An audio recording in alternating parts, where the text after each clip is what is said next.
Hi, I'm Chi Hao and I'm going to share about leasing a car. For car leasing in Singapore, I believe it's a growing trend.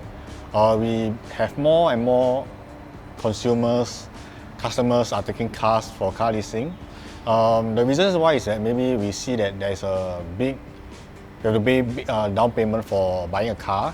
So a lot of people, youngsters, they didn't want to pay that down payment and then they decide to lease a car to try out different types of cars, different brands, and if they like it, maybe they will purchase it in the future.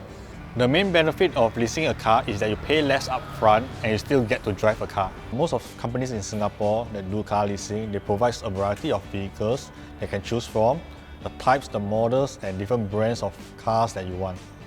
You get to drive the latest models, and most importantly, you get to change cars whenever your lease ends. At the time of disposal, you do not have to worry about finding a buyer and the car's trade-in value. Looking to lease a car? Contact us to find out more.